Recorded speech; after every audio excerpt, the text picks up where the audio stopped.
부솔시내라는 제목으로 말씀을 나눌 건데요. 부솔시내, 프리라이더라는 말을 들어보셨는지 모르겠습니다. 프리라이더, 이제 무임승차라고 부를 수 있죠, 한국말로.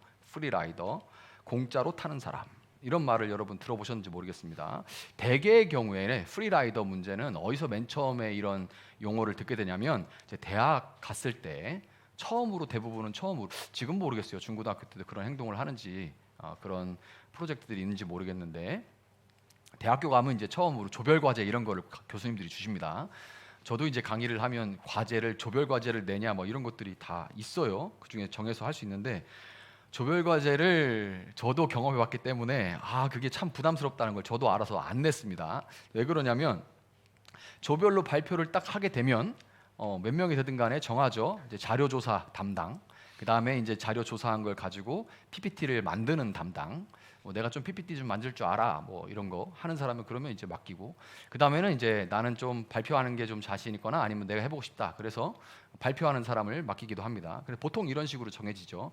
그런데 문제는 이제 그 다음에 그거 모이자고 하는 회의도 잘 진행이 안 돼요. 그 중에 답답한 사람이 하게 돼 있는데 근데 잘 안 됩니다.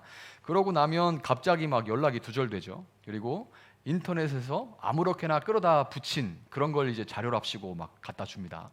야, 이건 뭐 세상에 이걸 자료라고 어쩌라고 이렇게 주죠. 그것도 막 언제까지 달라고 막 하면은 안 주다가 나중에 이제 긁어붙인 거 갖다 주고, 아니면 이제 한 학기에 할머니 제사가 3-4번 있기도 합니다. 와, 이런 일들이 일어나는데, 그래서 이제 진짜 답답한 사람이 포기하고 에라이 그러고 그냥 내가 다 할란다 그러고 자기가 다 합니다. 자기가 다 해가지고 발표까지 하고 나면 같은 조라고 점수는 같이 받으려고 한다는 거죠. 이거 경험해본 분들이 있는지 모르겠어요. 만약에 경험을 안 해봤다면 여러분이 그 중에 한 명일 수 있습니다. 점수를 받으려고 하는 사람. 나도 좀 같이 하면 안 돼? 발표만 내가 하면 안 돼? 이렇게 그런 사람일 수 있습니다. 근데 대부분은 이제 좀 경험했을 거예요. 얘기 듣는 와중에도 좀 이렇게 답답함을 느껴서 나서는 사람이었다면, 여러분이 그런 사람이라면 혈압이 오르는 걸 이제 경험하게 될 건데, 자, 그런데 이런 일은 학교뿐만이 아니에요. 학교뿐만이 아니라 팀별로 프로젝트를 해야 하는 직장에서도 일어납니다. 직장에서도 이런 일은 일어나고, 물론 학교보다는 조금 낫죠. 학교에서는 성적이라는 그 동기밖에 없는데, 근데 회사에서는 이제 승진이나 봉급이나 이런 문제하고 연결되기 때문에 조금 더 이제 동기부여가 일어나긴 하지만, 어쨌든 직장에서도 일어나게 되어 있고, 항상 누가 좀 더 일하고 누가 좀 더 덜하고 뭐 이런 것들이 항상 있죠. 더 크게는 복지 정책을 위반하는 국가 차원에서도 이거 진짜 골치 아픈 문제입니다. 어느 정도를 복지를 생각해야 되는지, 어디까지가 복지인지 뭐 이런 문제 때문에 골치가 아픕니다. 자, 오늘 본문을 보면 다윗과 600명의 군사들로 이루어진 이 다윗 공동체에도 프리라이더 문제가 일어나요. 여러분 잠깐 그 부분 읽었지만 대본에 이제 우리가 알 수 있죠. 제가 말씀을 이제 프리라이더 얘기를 꺼내니까 무슨 얘기인지 알겠다라고 하는 문제가 발생했어요. 다윗 일행들이 자리를 비운 사이에 다윗 공동체의 거점이었던 시글락이라는 그 도시를 아말렉이 침공을 했습니다. 다윗 공동체가 다윗과 그 군사들이 자리를 비운 사이에. 그래서 이제 뭐 아내들과 아이들과 뭐 재산 이런 거를 싹 가지고 도망을 갔어요. 그 아말렉을 뒤쫓는 과정에서 3분의 1에 해당하는 600명 중에 3분의 1에 해당하는 200명이 지쳐서 추격을 포기하고 부솔 시내에 남아있게 되는 사건이 오늘 본문의 이야기입니다. 다윗과 400명은 밤낮 그 아말렉을 추격을 해가지고 밤낮 계속 따라가지고 마침내 아말렉을 따라잡을 수가 있었고, 새벽부터 밤까지 그들을 친 결과 목숨 걸고 싸워서 빼앗겼던 모든 것을 되찾을 수가 있었습니다. 문제는 부솔 시내에 남아있던 200명이죠. 자, 다 찾았어요. 돌아오고 있습니다. 200명이 있죠. 자, 여러분 이제 한번 물어볼게요. 되찾아온 거를 나눠줘야 될까요? 말아야 될까요? 되찾아왔어. 다 되찾았어. 그걸 나눠줘야 돼요? 말아야 돼요? 솔직하게 어떻게 생각이 들어요? 솔직하게? 그래, 공정하게 나눠줘. 어떻게 공정하게 나눠주는 게 어떻게 공정하게 나눠줘? 그렇죠. 이게 너무 정상적인 반응입니다. 특별히 이제 한때 공정이라는 단어가 화두였던 한국 사회에서 구성원으로 있는 우리에게 답은 이미 정해져 있는 것 같습니다. 아마 이제 성주 형제님이 얘기한 답이 그냥 아주 젠틀한 답이에요. 이 정도면 아주 젠틀한 답이고 이성적인 답이고, 감정이 거기 껴들면은 야 국물도 없어 이렇게 나와야, 뭐 했다고 이렇게 나와야 이제 정상인 거죠. 이렇게 되는데, 우리가 지난 4주 동안에 왕으로서 다윗의 모습을 살펴보면서 다윗을 통해서 왕 중에 왕으로 오신 예수님, 다윗의 자손으로 오셨지만 왕 중에 왕이신 예수님을 다윗을 보면서 우리가 바라볼 수가 있었는데요. 오늘 이 다윗 이야기의 마지막으로 그가 속한 공동체의 모습을 통해, 다윗과 다윗이 속한 공동체의 모습을 통해서 다윗의 자손이신 예수님이 세우시는 하나님 나라의 특성에 대해서 우리가 한번 살펴보도록 하겠습니다. 자, 다윗과 400명이 아말렉을 쳐서 무찌르고 전리품을 챙겨서 부솔 시내 가까이 이르자 나고자 200명이 나와서 다윗을 환영하고 다윗과 함께 오는 군인들도 환영합니다. 자, 우리가 상상할 수 있죠. 200명이 오는구나 하고 잘 왔다고 막 이렇게 박수치고, 막 이제 우리 군대에서 행군 끝나면 막 군악대가 나와서 빵빠레 불어주잖아요. 막 눈물 납니다. 그때 경험해 보신 분들인지 모르지만 왜 눈물이 나는지 잘 모르겠어요. 근데 눈물 나요. 그러면 이만한 막 그 통에다가 막 막걸리 찰랑찰랑하게 부어놨던 기억들이 지금 납니다. 막 이렇게 막 빵빠레 불어주면서 환영했죠. 환영을 이렇게 하고 있는데, 왜 그러냐면 당연히 이 동료들이 살아 들어온 것도 기쁜 일이지만 다윗이 되찾아 온 것이 어떤 재산의 문제만이 아니라 자기들의 처자식도 되찾아 온 거니까 얼마나 사실 반갑겠습니까? 멀리서 애들의 얼굴을 본 순간부터, 와이프의 얼굴을 봤을 때 기뻤는지는 모르겠어요. 그런데 아이들의 얼굴을 딱 본 순간에 이제 막 진짜 전투로 얼굴이 일그러진, 막 칼자국도 있고 이런 험상 굳은 얼굴들도, 싸움으로 굳어진 그 얼굴들도 뜨거운 눈물이 흘렀을 겁니다. 살아 있었구나, 우리 아들 딸들이 살아 있었구나 하면서 막 눈물이 흘렀겠지. 얼마나 좋았겠습니까? 다윗도 남아있던 자들에게 가까이 나와서 따뜻하게 인사를 건넵니다. 따뜻하게 인사를 건네요. 정말 이제 감격스러운 그런 장면이 아닐 수가 없습니다. 그런데 22절을 다시 한번 봅시다. 22절 다시 한번 볼게요. 아까 우리 읽었던 부분인데 다시 한번 볼게요. 자, 같이 읽읍시다. 시작. 그러나 다윗과 함께 출전하였던 군인들 가운데서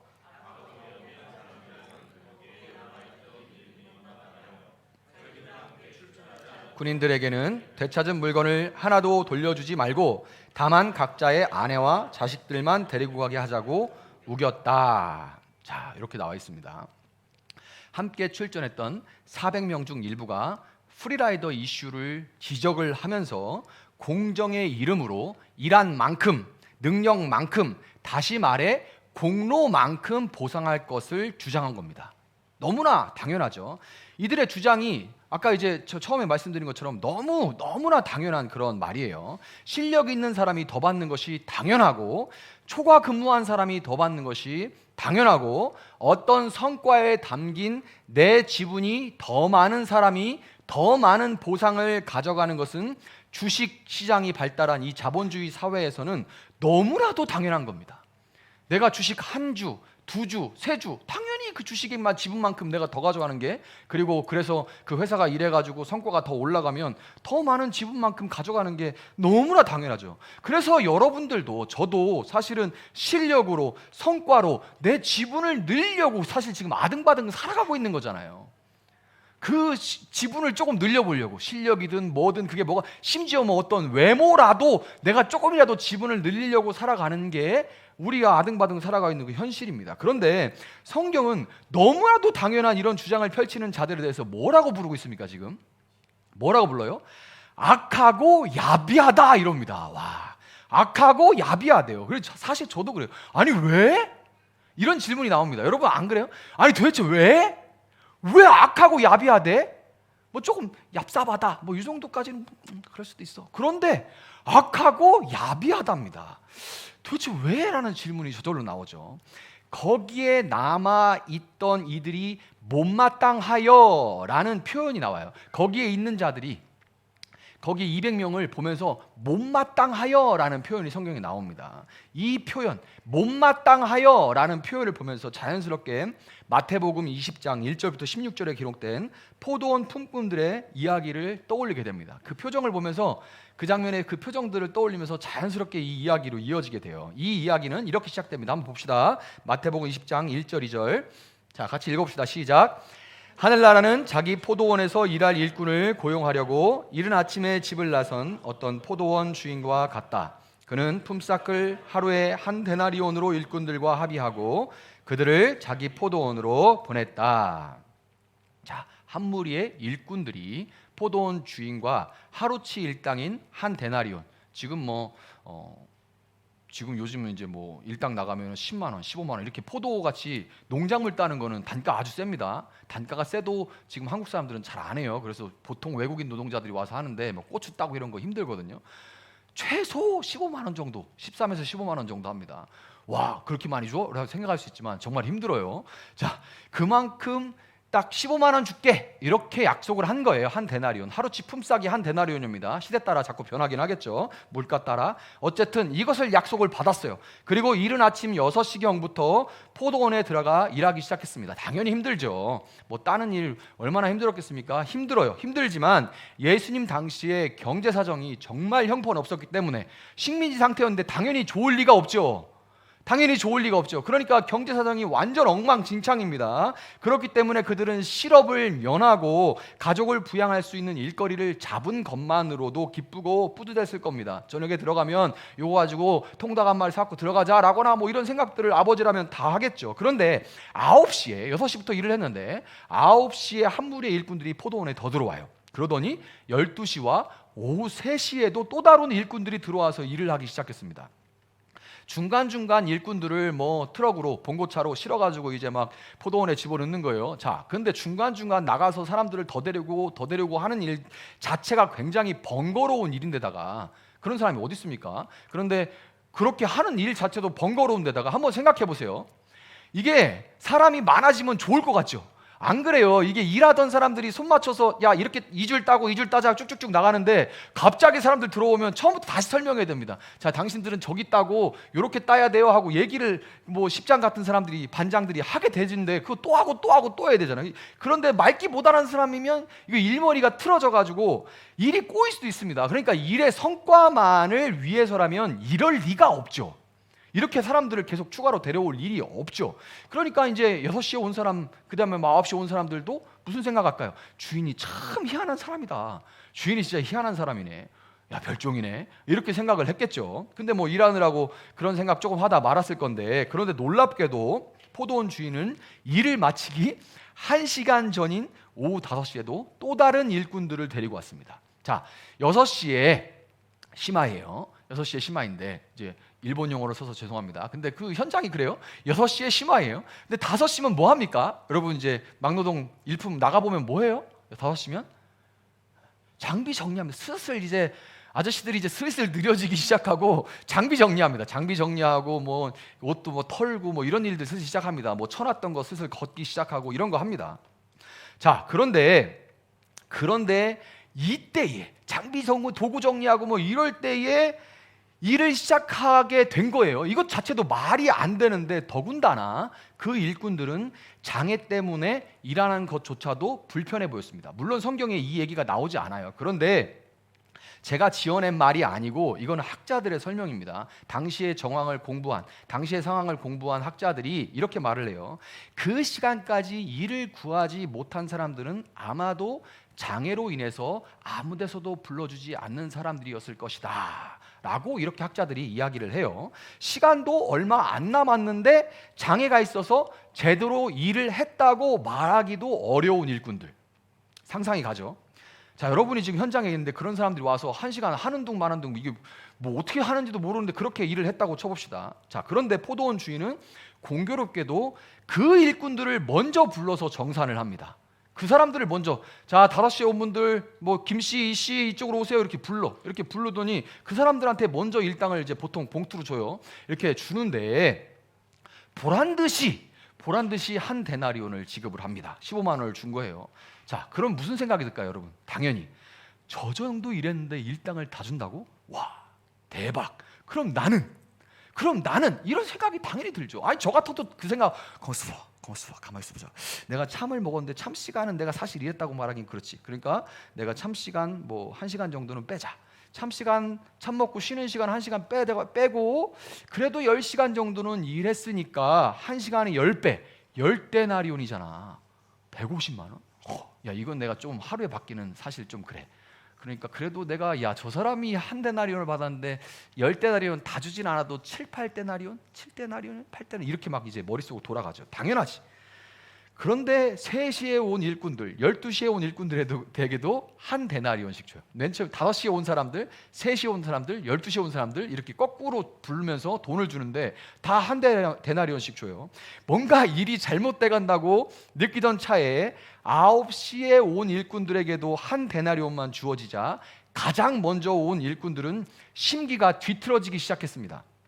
그리고 마침내 자기들의 차례가 돼서 한 데나리온을 손에 쥐었을 때 그들이 오후 5시에 온 일꾼들을 쳐다보는 마음과 표정이 어땠을까요? 한번 여러분 졸린데 오늘 또 저기압이잖아요. 비 와가지고 그러면 이제 사람이 좀 졸린데 한번 여러분 표정을 상상해보고 표정 한번 줘보세요. 그런 표정 문자 그대로 어떤 표정일까? 못마땅하여, 심기가 매우 못마땅하여라는 표정으로 5시에 온 사람들을 보게 되죠. 그 표정 어떨 것 같아? 왜? 이런 표정으로 보겠죠. 왜? 대체 왜? 이런 표정으로. 뭐야? 이거 영광에 잘 짓는 왜? 이런 표정이 있거든요. 우리 회장님이 잘 짓는 표정이 있는데 못마땅하여 이런 표정. 못마땅하여. 가장 먼저 온 일꾼들로 시작해서 9시, 12시, 오후 3시에 온 사람들이 똘똘 뭉쳐. 그때부터는 똘똘 뭉칩니다. 그 전에 서로 모르는 사람인데 갑자기 공정이라는 화두로 똘똘 뭉치기 시작합니다. 자기 어떤 이득이 딱 걸리니까 엄청 잘 모아져요. 잘 모아져서 공정이라는 화두를 걸고 포도원 주인에게 막 몰려가서 따지기 시작합니다. 포도원 주인이 그때 몰려오는 사람들에게 한 대답을 한번 보도록 하겠습니다. 마태복음 20장 13절부터 15절입니다. 한번 봅시다. 시작. 그러자 주인이 보시오, 나는 당신을 부당하게 대한 것이 아니요 당신은 나와 한 데나리온으로 합의하지 않았소. 당신의 품삯이나 받아가지고 돌아가시오. 당신에게 주는 것과 똑같이 이 마지막 사람에게 주는 것이 내 뜻이오. 내 것을 가지고 내 뜻대로 할 수 없단 말이오.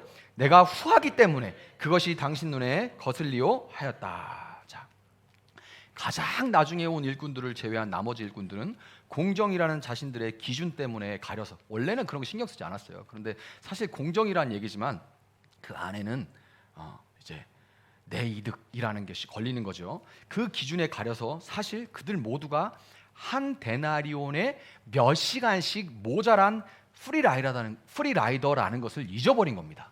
모두가 사실은 그 한 데나리온에 다 몇 시간씩 이미 부족해요. 근데 잊어버린 겁니다. 그리고 심지어 가장 먼저 온 사람조차 포도원 주인이 없었다면, 그 포도원 주인이 자신을 택해주고 불러주지 않았다면 그날 하루 전체를 공치고 가족들과 함께 손가락을 빨아야 했던 그 하루의 프리라이더였다는 것을 그 사람도 잊어버린 거예요. 당신에게 주는 것과 똑같이 이 마지막 사람에게 주는 것이 내 뜻이요 라고 말한 이 포도원 주인과 같이 본문 24절에서 다윗도 전쟁에 나갔던 사람의 몫이나 남아서 물건 지킨 사람의 몫이나 똑같아야 하오, 모두 똑같은 몫으로 나누어야 하오 라고 아주 단호하게 말합니다.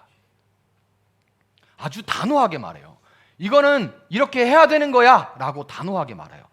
네 의견은 어때? 네 의견은 어때? 네 의견은 어때가 아니라 그냥 다윗이 어떻게 보면 굉장히 너무나 단호하게 말을 하죠. 그리고 그 후로 이것은 다윗 공동체를 넘어서 이스라엘 왕국의 율례와 규례가 되었습니다.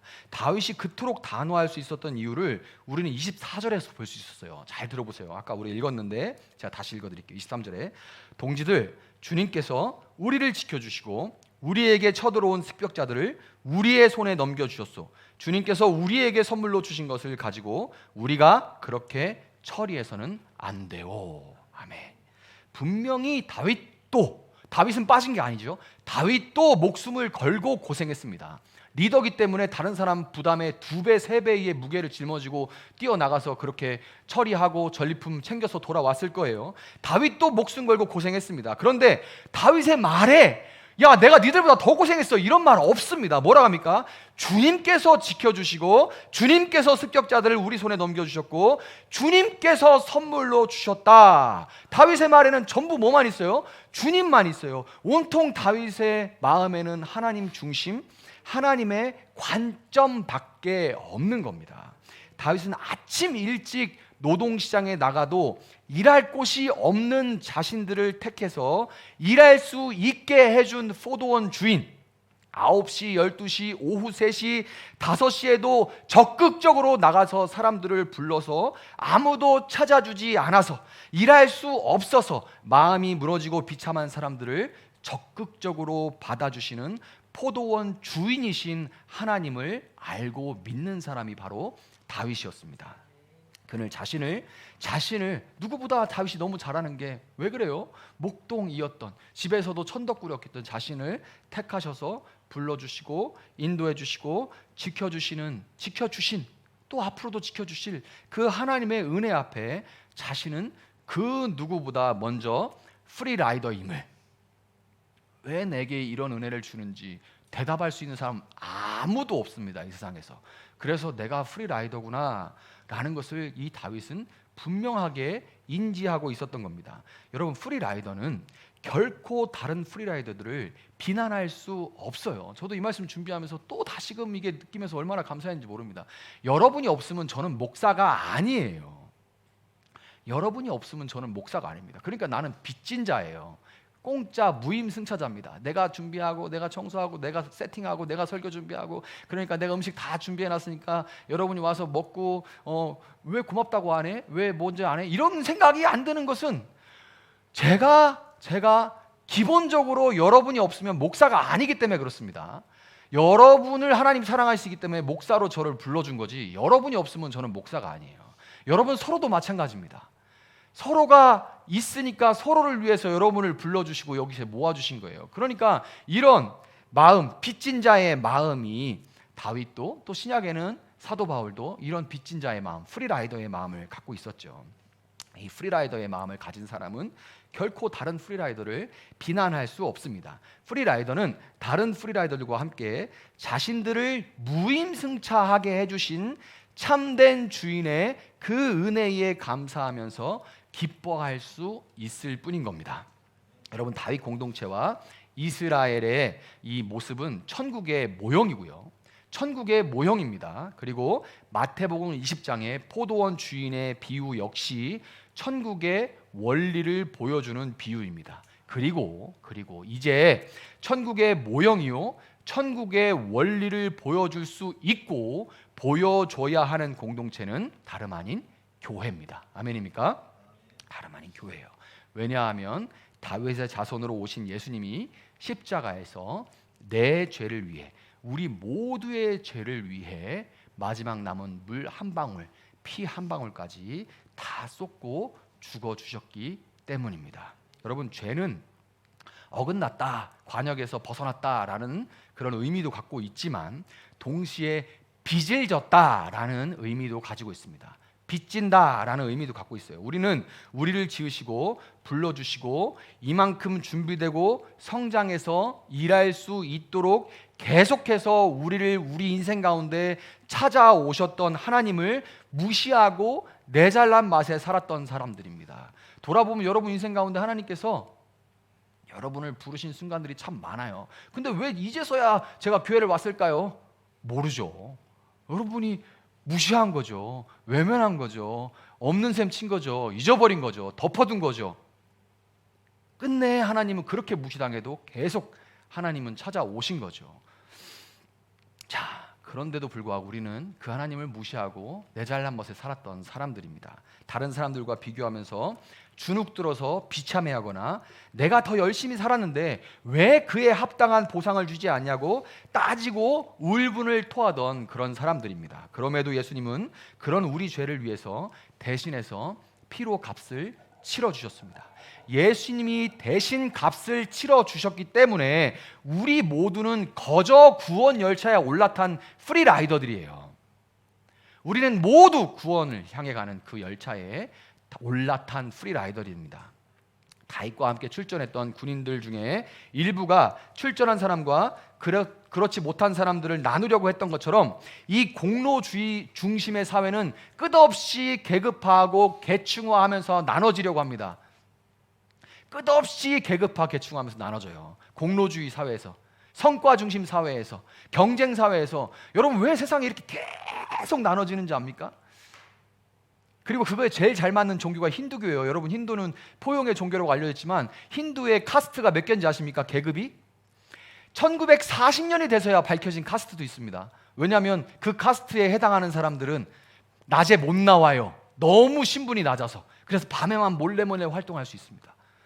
이렇게 나눠놔요. 이렇게 세상은 이렇게 나눕니다. 공로 중심 사회, 경쟁 사회, 계급, 이렇게 그런 사회에서는 계속해서 계급화하고 계층화하면서 나눠지려고 합니다. 그렇지만 프리라이더들로 이루어진 은혜의 공동체는 내가 거저 받은 것에 감사하면서 이웃도 그 기쁨에 동참하기를 원하면서 연합하는 공동체라는 것을 여러분 믿으시길 바랍니다. 여러분, 프리라이더라는 말, 잠깐 이런 좀 반감은 들 수 있어요. 뭐냐면 프리라이더라는 말이 부정적으로 쓰이게만, 프리라이더라는 말이 긍정적으로 쓰이는 경우는 없어요. 그런데 이 말이 이렇게 부정적으로 느껴지게 만드는, 제가 설교 초반에 얘기했던 이기적인 행태들 역시 마찬가지입니다. 이런 프리라이더 이슈가 만들어질 수밖에 없는 세상에 교회가 대안이 될 수 있는 건 뭐냐면 이런 이기적인 행태들 역시 마찬가지예요. 왜냐하면 오늘 본문에 등장하는 200명의 낙오자들은 400명의 공로를 거저 얻어먹으려고 의도했던 얌체들이 아닙니다. 뭐 할머니 제사가 2번, 3번 있고 막 이렇게 연락도 안 되고 막 끌고다 붙이고 그러면서 점수는 같이 가지려고 하는 그런 얌체들이 아니에요. 그들은 블레셋과 이스라엘의 전쟁에 다윗이 동참하게 됐죠. 블레셋 편으로. 제가 설교할 때 몇 주 전에 말씀을 드렸습니다. 다윗과 함께 블레셋의 군사로 출전했다가 하나님의 은혜로 그걸 막아주셨죠. 그래가지고 갑작스럽게 이스라엘 향해서 전쟁에 나가다가 말머리를 돌이켜가지고 시글락으로 돌아오게 된 사람들입니다. 자, 그래서 전쟁을 피하고 3일 길을 달려서 처자식이 있는 시글락 땅으로 돌아왔다가 아말렉의 침략을 목도한 사람들이 200명이에요. 600명? 또 특별히 200명입니다. 성경은 처자식이 죽었다고 생각한 그들이 더 이상 울 힘이 없어 지칠 때까지 울었다 그래요. 울다가 장례식 가면 여러분 울다가 혼전하는 사람 진짜 많아요. 여러분 보셨는지 모르지만 저는 종종 봤습니다. 울다 몇 번의 그런 순간들이 있습니다. 화장터에 들어갈 때, 아니면 그 그 관을 운구차에 실을 때, 그때 조금 이제 장례식을 경험한 목회자들은 다 그 상주들 뒤에 가서 서 있습니다. 왜냐하면 갑자기 쓰러지거든요. 갑자기 하다 그냥 갑자기 쓰러집니다. 이 슬픔이 너무 크면 그냥 사람이 그냥 깔아져 버려요. 정신 못 차립니다. 그래서 막 깨워주고 숨쉬게 해주고 이래야지 일어나요. 그런 일들이 빈번하게 일어납니다. 지칠 때까지 울었다 이렇게 얘기를 합니다. 3일길의 행군과 이 감정의 폭발은 당연히 번아웃으로 이어졌고 그들은 아말렉을 추격할래도 추격할 힘이 하나도 없는 그런 상태가 되었던 겁니다. 그러니까 가고 싶은데 못 간, 얌체가 아니라 가고 싶어도 못 간 상태가 되는 거예요. 다윗과 400명의 군사가 돌아오지 못하면 어떡하나 하는 염려와 또 같이 가지 못한 미안한 마음으로 가득했던 그들에게 다윗이 돌아와서 똑같이 나누어 줬을 때 그들의 마음이 어땠을까요? 그 200명의 마음이 어땠을까요? 아마도 딱 오후 5시에 부름받은 일꾼들과 같은 마음이었을 것이고, 그 후에 그들은 다윗 왕국에 전심전력으로 충성을 다했을 겁니다. 또한 그들은 이게 정말 중요하죠. 그들은 낙오자가 되었던 자신을 대했던 다윗과 같이 낙오가 되어서 프리라이더가 된 또 다른 누군가를 결코 정죄하지 않고 품고 기다려줄 수가 있었을 것입니다. 여러분, 부솔시내라는 제목으로 오늘 설교를 했는데, 부솔시내에서 이 부솔이라는 의미는 소식, 뉴스, 소식 또는 발견되다 이런 뜻이에요. 부솔이라는 의미는 소식 또는 발견되다 그런 의미입니다. 자, 여러분 그러면 어떤 소식일까요 이게? 자, 부설신에서 오늘 일이 있었어요. 이게 뉴스래요. 소식이랍니다. 그럼 무슨 뉴스예요? 여러분이 아나운서가 돼서 이 사건을 꼭지로 한번 뉴스를 전달해 보십시오. 무슨 얘기일까요? 어떤 소식일까? 은혜의 소식이죠. 은혜의 소식입니다. 은혜의 소식이 이 시내로 흘러서 자기 공로 위에 지어진 세상 나라에 발견되는 겁니다. 세상 나라에 이 뉴스가, 은혜의 소식이 뉴스로 발견되는 거예요. 여러분, 교회는 세상을 변화시키는 공동체가 아닙니다. 우리가 많은 착각을 하는 게 뭐냐면 교회는 세상을 변화시킨다 이렇게 생각을 하는데요, 그건 정말 오해입니다. 변화시키려고 하면 힘이 들어가게 돼 있고요, 힘이 들어가면 나오는 게 중세시대의 암흑과 십자군 전쟁의 폭력입니다. 힘이 들어가서 내가 맞으니까 내 말 좀 들어 하면 여기엔 힘이 들어가게 돼 있어요. 말을 안 듣니까 어떻게 해야 돼요? 내가 힘을 더 기르죠. 그 힘이 세지면 들어, 이제 꿇어 이렇게 되는 거죠. 그러면 항상 여기서 나오는 게 중세시대의 암흑과 십자군 전쟁의 폭력입니다. 교회는 그런 공동체가 아니에요. 교회는 공로주의의 세상 왕국에 하나님이 다스리시는 은혜의 왕국이 있다는 것을 누리면서 살아냄으로 보여주는 공동체입니다. 교회는 그렇게 하는 공동체예요. 야, 이거 봐, 이렇게 우리처럼 해가 아니라 우리 이렇게 즐거워, 우리는 좋아 이렇게 보여주고 누려주면서 이렇게 좋은 얘기를 해주는 거예요. 자, 그런데 여러분 이게 이해가 안 가는 얘기입니다. 왜냐하면 어떻게 교육 정도, 경제력, 장애 여부 등에 의해서 나눠지지 않고 한 형제 자매로 살아갈 수 있는지, 어떻게 나만 일하는 것 같다고 불평하지 않고 감사함으로 나눌 수 있는지, 어떻게 심지 않은 것에서 거둘 수 있을까? 나는 투자하지 않고, 나는 노력하지 않고 거둘 수 있을까? 기회를 노리는 것이 아니라 심지도 않았는데 이미 거두게 하신 것에 기뻐하면서 더욱 헌신할 수 있는지 도무지 이해할 수가 없습니다. 세상은 이런 모습을 도무지 이해할 수가 없어요. 이런 모습을 이해할 수 없는 공로주의에 지쳐있는 세상이 값없이 시냇물 옆에 철푸덕 주저앉아서 쉼을 얻는 교회는 프리라이더들의 은혜 공동체인 줄 여러분 믿으시기를 바랍니다. 말씀을 맺도록 하겠습니다. 제가 오늘 평소보다 설교를 조금 짧게 했어요. 뭐 아니면 말고요. 제가 볼 때는 짧게 했습니다. 지금 제가 시간을 보고 있거든요.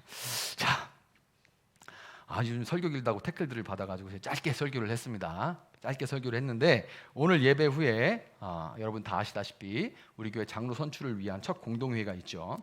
여러분들이 대부분 많은 경우에는 교회 생활을 경험을 했기 때문에 직분에 대한 여러분의 경험이 있고 또 직분을 바라보는 각자의 마음과 생각이 있을 줄을 압니다. 그렇지만 제가 강조하고 싶은 건 이거예요. 무엇보다 우리 모두가 하나님의 놀라운 은혜를 입은 프리라이더, 무임승차 공동체인 것을 여러분 잊지 마시기를 바랍니다. 여러분, 우리 교회가 어느새 만 3년을 지나서 4년 차에 접어들었죠. 우리 나비교회 공동체, 여러분 우리 교회 영어 이름이 뭔지 아시는 분인지 모르지만 세종 버터플라이 커뮤니티 처치입니다. 그러니까 SBCC죠. 커뮤니티를 넣어놓은 것을 여러분이 아는지 모르겠어요. 홈피나 이런 데 보면 들어있습니다. 제가 그냥 넣은 게 아니라 그냥 뭐 멋지자고 넣어놓은 게 아니라 거기에 가치가 담겨 있는 거죠. 세종 버터플라이 커뮤니티의 의미가 담겨 있는 거죠. 세종 버터플라이 커뮤니티 처치가 우리 교회의 공식 영어 명칭입니다. 자, 우리 교회가, 공동체인 우리 교회가 직분이 있거나 더 신앙생활을 오래 하고 더 우리 교회에 오래 있었던 지체들이 나중 나온 지체, 그리고 앞으로 보내주실 더 나중될 지체들을 섬기고 기다려줄 수 있는 그런 공동체, 텃세나 경직이 아니라 솔선하여서 환대하고 사랑을 나눌 수 있는 은혜의 공동체가 될 수 있기를 예수님의 이름으로 축복합니다.